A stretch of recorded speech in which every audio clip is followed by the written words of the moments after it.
जय हिंद दोस्तों। आज हम लोग समझते हैं कि महत्वपूर्ण टॉपिक, आज के टॉपिक में समझेंगे भारत के पड़ोसी देश नेपाल के बारे में। जहां की जनता अभी हाल ही में डिमांड कर रही है लोकतंत्र के बजाय राजतंत्र की, या क्या राजा का शासन डिमांड कर रही है, और डिमांड करते हुए वहां पर प्रदर्शन कर रहे हैं। जिसको शासन को उसको रोकने के लिए प्रदर्शन को वहां की सत्तारूढ़ पार्टी अपने सड़क पर सेना को उतार दी है और इसके साथ साथ कर्फ्यू भी लगा दी है।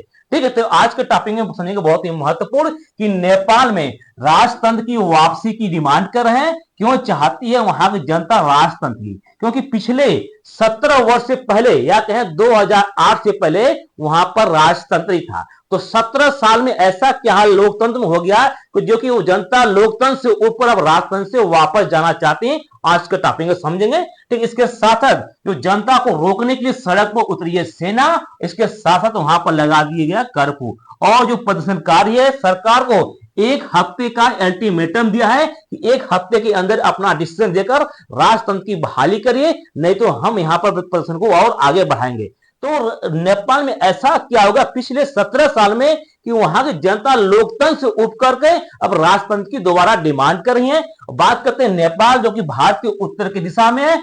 चीन और भारत के बीच में एक लैंडलॉक कंट्री जिसका नाम है नेपाल, और नेपाल में जो है यहाँ पर हिंदू राष्ट्र बाहुल्य है।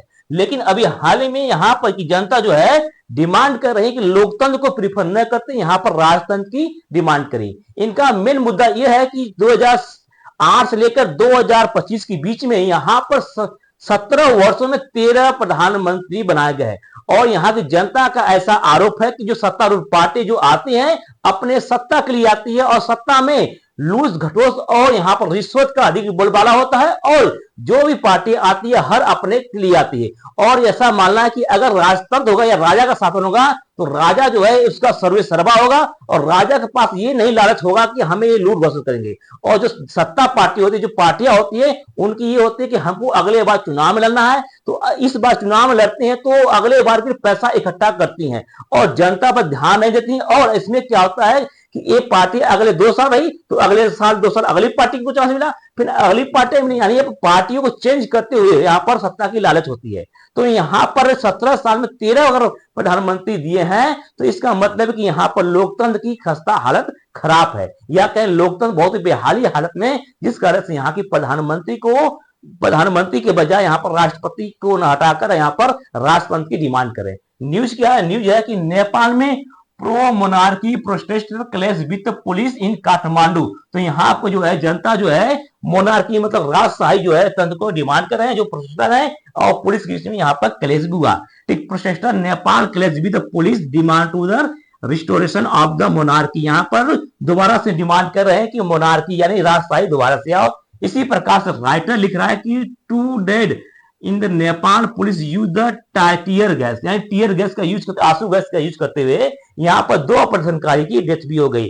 तो खबर बहुत ही अधिक महत्वपूर्ण है कि, और सवाल उठता है क्या लोकतंत्र सही में बेकार है कि सही है कि नहीं? क्योंकि लोकतंत्र वहां पर सही है जहां पर शिक्षित लोग हैं। जैसे इंडिया में क्या है, इंडिया की पॉपुलेशन अधिक है, भारत में लोकतंत्र है, लेकिन आप जरा ध्यान दीजिए तो लोकतंत्र है लेकिन जनता के द्वारा चुने जाते हैं, लेकिन जो सत्ता पार्टी आती है वो अपना जेब भरने की आती है।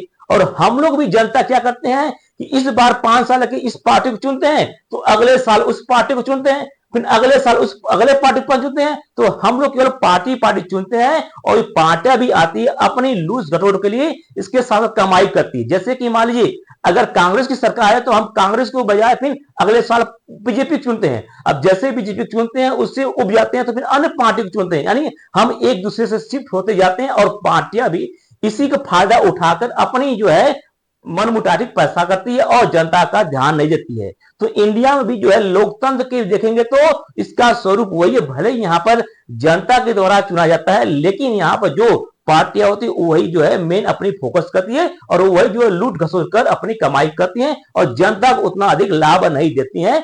और इसी का उदाहरण है नेपाल। नेपाल में जो है वहां की जनता उब गई है और डिमांड कर रही है कि हमको जो है अब वहां पर राजशाही तंत्र हो।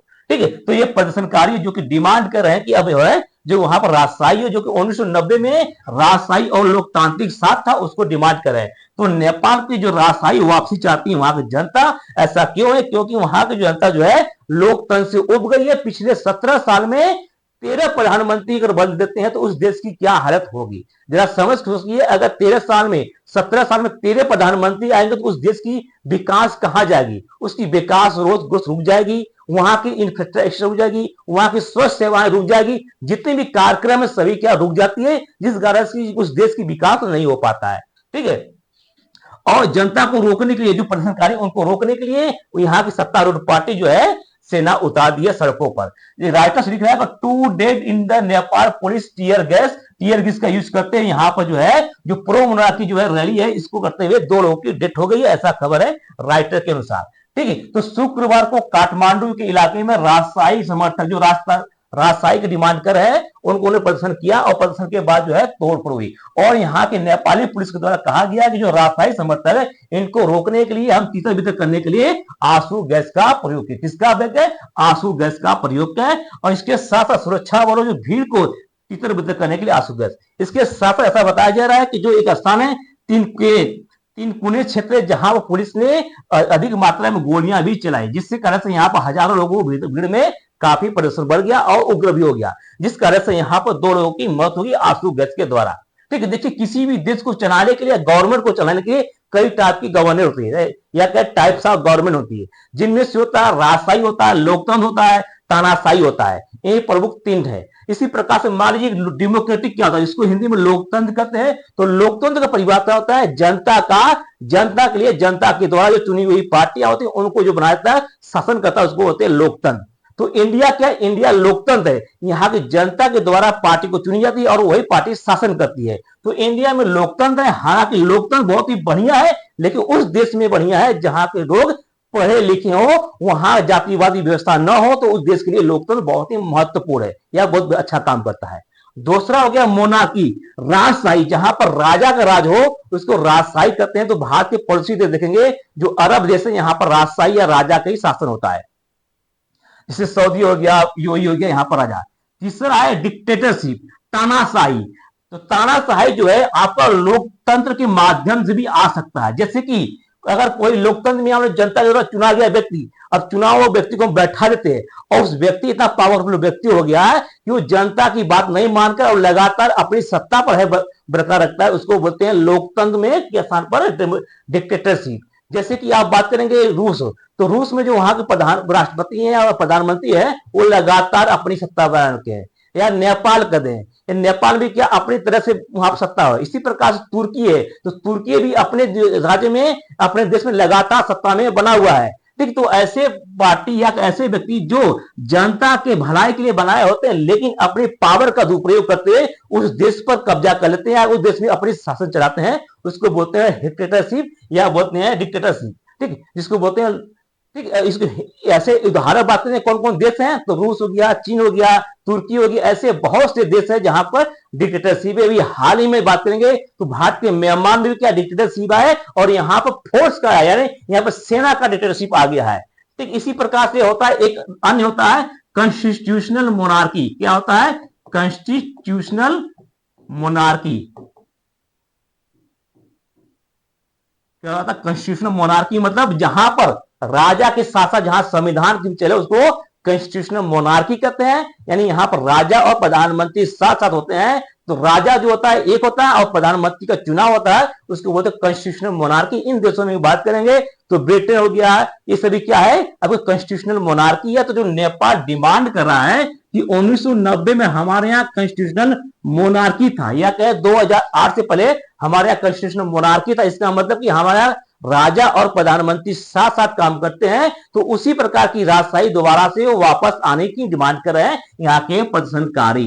ठीक है, तो प्रदर्शनकारी डिमांड क्या कर रहे हैं? Constitutional monarchy. और नेपाल जो है, नेपाल भारत के पड़ोसी में, और यहाँ का डिमांड जो है बहुत ही बिल्कुल जायज है कि नहीं जायज है, ये अपने कमेंट बॉक्स में लिखिए। और इसके साथ ये बताइए कि लोकतंत्र कहां तक सही है, किन लोगों के लिए सही है, क्या पढ़े लिखे लोगों के सही है, कि उस देश में के लिए कितना सही है जहां पर जातिवाद व्यवस्था, वर्ण व्यवस्था, उनके लिए क्या सही है कि नहीं सही है।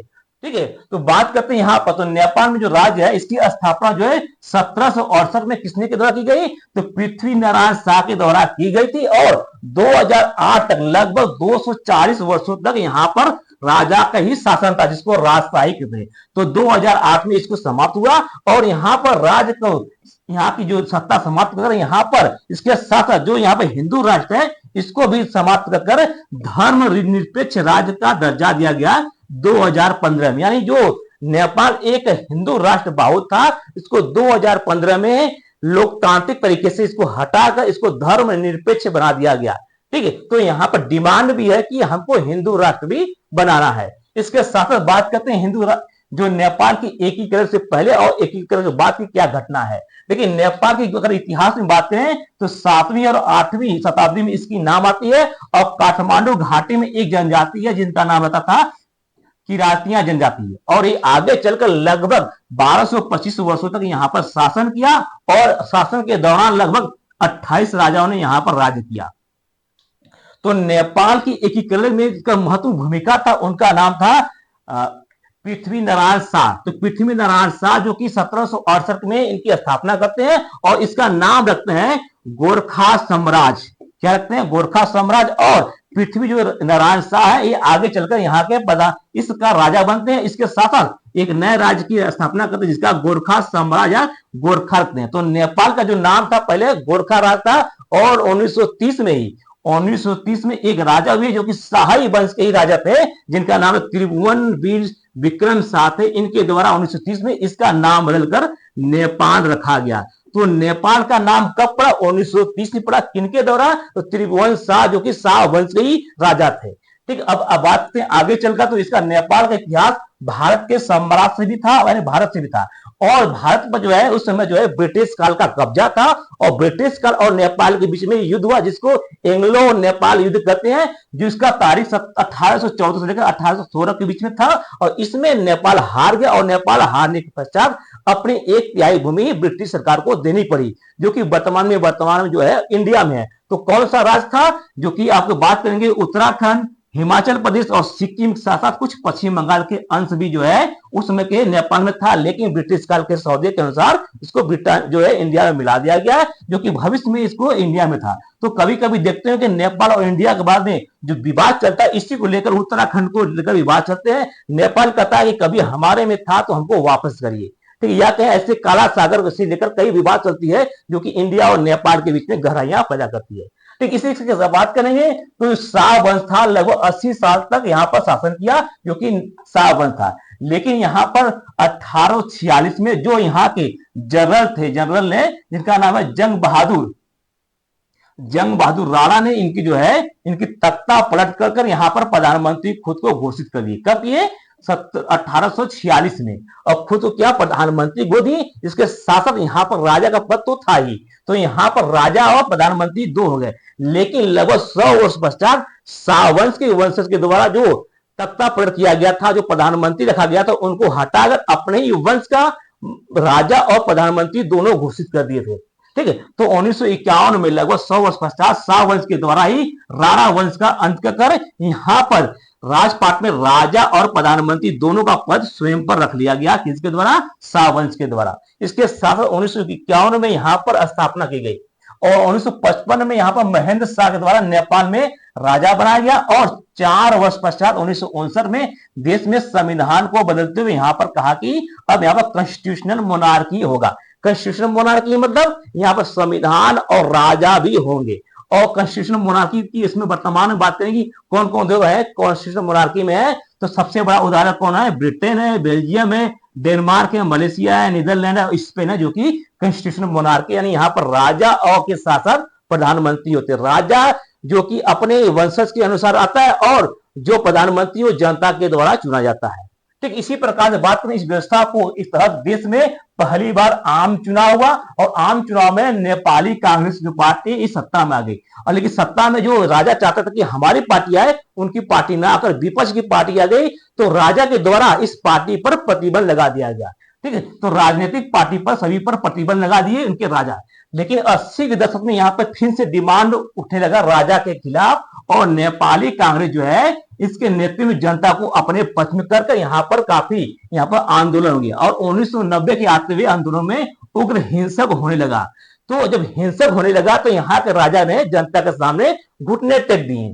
तो यहाँ पर आखिरकार जो है अपनी प्रजा के सामने झुकना पड़ा और 1990 में नए संविधान की स्थापना की गई और इसमें कहा गया है कि कॉन्स्टिट्यूशनल मोनार्की की स्थापना। कॉन्स्टिट्यूशनल मोनार्की मतलब यहाँ पर पीएम और राजा किंग दोनों होंगे। कौन होंगे? बनाया गया कब है? 1990 में। तो यही 1990 का डिमांड कर रहे हैं कि यहाँ पर राजा और प्रधानमंत्री शासन यहाँ पर बनाया जाए, ठीक है, जो कि पहली बार नेपाली कांग्रेस पार्टी अपनी सत्ता में आती है। और यहाँ पर कहने में तो ये सिस्टम प्रजातांत्रिक था, लेकिन यहाँ पर पूरा अधिकार जो है राजा के पास था 1990 वाला, ठीक है। लेकिन सन 2001 में एक ऐसी घटना हुई जो कि पूरे विश्व को झकझोर को रख गई।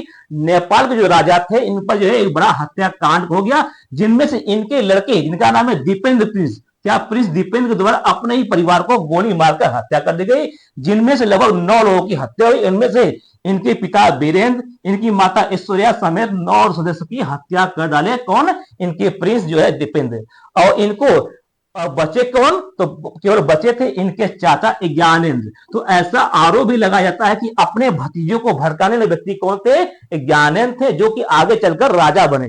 तो 2001 के बाद जो राजा कौन बने? ज्ञानेंद्र बने, ठीक है। और यही ज्ञानेंद्र जो है इन्हीं के द्वारा वर्तमान में जो है राजतंत्र की मांग कर रही है, जिनके द्वारा लोग इनके समर्थन में आए हैं, ठीक है। तो नेपाल में जो है मैसिव यहाँ पर जिस प्रकार से घटना हुई, इसको बहुत ही निंदनीय था या कहें बहुत ही बिग घटना थी, जो कि यहाँ पर बात कर लेते हैं। तो 2001 में जो नरसंहार हुआ था, ये कहा हुआ था इनकी नारायण हिति पैलेस में हुआ था और राजा बीरेंद्र सिंह के साथ इनकी माता थी, इसके साथ 9 लोग थे।